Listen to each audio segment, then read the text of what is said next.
പറശ്ശിനിക്കടവ് മുത്തപ്പൻ ക്ഷേത്രത്തിൽ ദർശനത്തിനെത്തുന്നവർക്ക് വളപട്ടണം പുഴയിൽ ബോട്ട് യാത്രയും വെള്ളത്തിന് മുകളിലിരുന്ന് ഭക്ഷണം കഴിക്കാൻ ഫ്ലോട്ടിംഗ് റെസ്റ്റോറന്റും.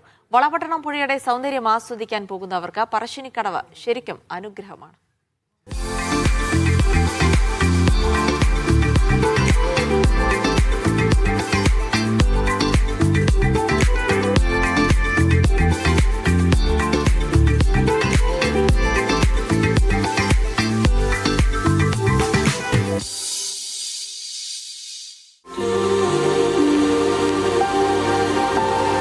മലബാറിലെ വിനോദസഞ്ചാര കേന്ദ്രങ്ങൾ തേടിയുള്ള നമ്മുടെ യാത്ര മലബാർ കോളിംഗ് തുടരുകയാണ്. കണ്ണൂർ ജില്ലയിലാണ്, പറശ്ശിനിക്കടവിലാണ്. പറശ്ശിനിക്കടവ് മുത്തപ്പൻകാവ് ക്ഷേത്രത്തിന് തൊട്ടരികിലുള്ള ബോട്ട് ടെർമിനലിലാണ്.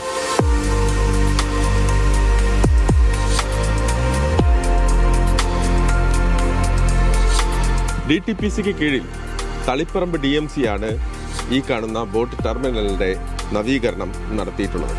ഏതാണ്ട് 5 കോടി രൂപയാണ് ഈ ഒരു നവീകരണ പ്രവർത്തനത്തിനായി അന്ന് ചെലവഴിച്ചത്.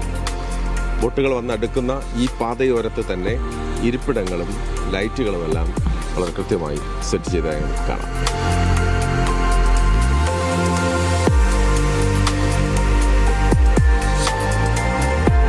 വളപട്ടണം പുഴയിലൂടെ മനോഹരമായൊരു ബോട്ട് യാത്ര.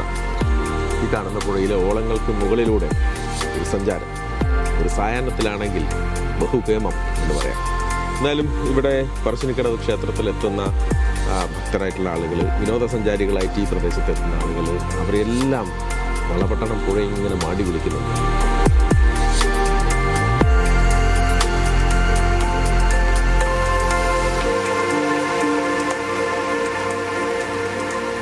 പറശ്ശിനിക്കടവിലെ വിനോദസഞ്ചാര വികസനത്തിൽ ഏറ്റവും ആകർഷകമായ കാഴ്ചകളിലൊന്ന് ഇവിടെയുള്ളൊരു ഫ്ലോട്ടിംഗ് റെസ്റ്റോറൻ്റാണ്. വളപട്ടണം പുഴയ്ക്ക് മേലെ ഇളകിക്കൊണ്ട് ഒരു ചായ കുടിക്കാം.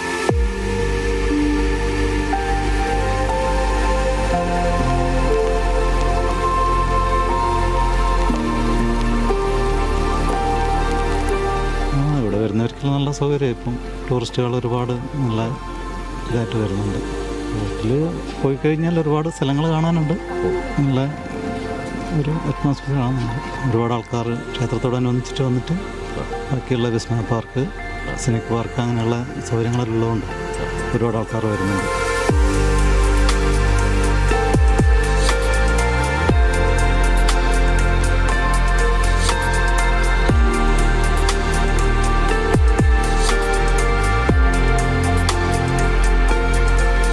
അങ്ങനെ പറശ്ശിനിക്കടവിൽ നിന്ന് മലബാർ കോളിങ്ങിൻ്റെ യാത്ര മറ്റൊരിടത്തേക്ക് പോവുകയാണ്. എന്തായാലും ഒരു നല്ല വൈകിട്ട് ഇവിടെ വന്ന് ഈ സായാഹ്നത്തിൽ ഇങ്ങനെ ഇരിക്കാനും ഒപ്പം തന്നെ വളപട്ടണം പുഴയിലൂടെ മനോഹരമായൊരു ബോട്ട് യാത്ര നടത്തുക എന്നുള്ള അനുഭവം വളരെ വലുതാണ്.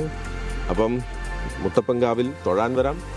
തൊട്ടരികെ വളപട്ടണം പുഴയിൽ ആസ്വാദ്യകരമായ രീതിയിൽ ഒരു ബോട്ട് യാത്രയും നടത്താം. വലിയ മാറ്റങ്ങളാണ് ടൂറിസം രംഗത്ത് പറശ്ശിനിക്കടവിലും നമ്മൾ കാണുന്നത്. മറ്റൊരിടത്ത് കാണാം.